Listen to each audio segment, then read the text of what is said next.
30 তারিখে।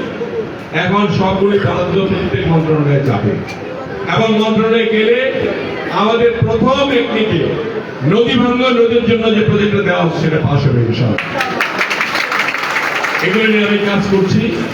আপনাদের যে চিন্তা আমার বেশি, কারণ আমার উপর অনেক আশা করে আমাকে ভোট দিয়ে আপনারা নির্বাচিত করেছেন এবং অনেক আশা মা বোনদের অনেক আশা যে এবার অনেকদিন পরে 20 বছর পরে আবার নীললাল ভাই আসছে, কাজে আমাদের কাজ হবে।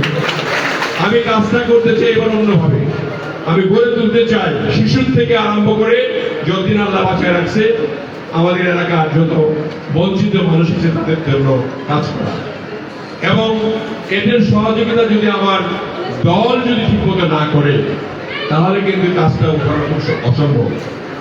দল এবং সরকারি কর্মকর্তাগণ, আমি তো সরকারের পক্ষের লোক, দলের লোক যদি আমাদেরকে সহযোগিতা না করে তাহলে আমরা ভালো কাজ করতে পারবো না। একটা জিনিস মনে রাখতে হবে, আমরা জানি আর কি, ধৈর্য ধারণকারীকে আল্লাহ পছন্দ করে। সবাই একটু আমরা গ্রামে শুনেছি আর কি, যে আগে গেলে বাঘে খায়, পরে গেলে সোনা পায়, এরকম ছিল না একটা কথা প্রভাব? একটু ধৈর্য ধারণ করলে পরে, এখন ছোট ছোট কিছু কাজ আমরা যতগুলি কাগজে লিখেছি, আমাকে উপজেলা নির্বাহী কর্মকর্তা বললেন যে স্যার মাত্র 5টা ছাড়া বাকি আপনার যা লেখা আছে সবগুলো আমি দিচ্ছি।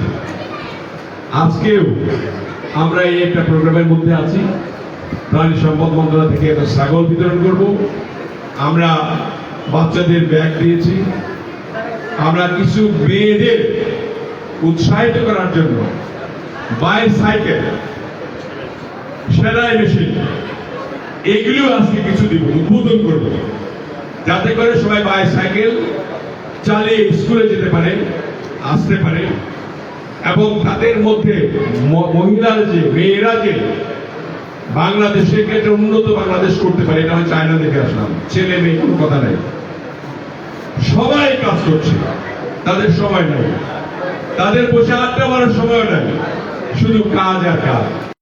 আজকে আপনারা যদি চীন দেখেন, মানে টেলিভিশন যদি দেখেন, চিন্তা করতে পারেন কি উন্নত হয়েছে তারা, এবং তারা সর্বদা সহযোগিতা আমাদের দিতে চায়। আমাদের এখানে চীন থেকে করিডোর হবে, পুরো আমরা রাস্তা চিরগং হয়ে চীনে যেতে পারবো। আমাদের মালয়েশিয়া সর্বকিছু দিতে চায়, অনেক লোক নিতে চায়, তাদেরকে আমরা ইনশাআল্লাহ এই ধরেন এই বছরের শেষ নাগাদ অনেক দক্ষ শ্রমিক পাঠানোর জন্য আমরা চেষ্টা করব সবাই। আমি ইতিমধ্যে আবার কুয়েতেও পাঠিয়েছিল, আমাকে হেড অফ ডেলিগেশন করে মাননীয় প্রধানমন্ত্রী আমাকে কুয়েত পাঠিয়েছে, কুয়েতের আমিরের সঙ্গে দেখা করার জন্য এবং ফরেন মিনিস্টারের সঙ্গে দেখা করার জন্য। তাদেরকেও দেখা করে আমি কথা বলে এসেছি যে আমাদের দেশ থেকে আপনাদের শ্রমিক নিতে হবে, কুয়েতের শ্রমিক নিতে হবে কম পয়সা, সিন্ডিকেটের মাধ্যমে না। আগে মালয়েশিয়া যেতে আপনার 5 লাখ টাকা লাগতো, এখন যাতে 1 লাখ 1.5 লাখ টাকার মধ্যে যেতে পারে সেই ব্যবস্থা আমরা করব, যাতে করে আমাদের অঞ্চলের অনেক লোক যেতে পারবে।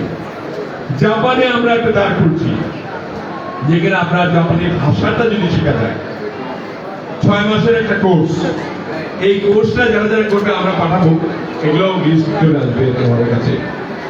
এই প্রত্যেক ইউনিয়ন থেকে আপনারা যে 10-15 জন করে লোক জাপান পাঠাতে পারেন, ওই ইউনিয়নের চেহারা বদলে যাবে।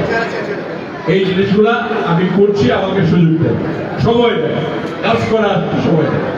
আপনারা ধৈর্য ধারণ করে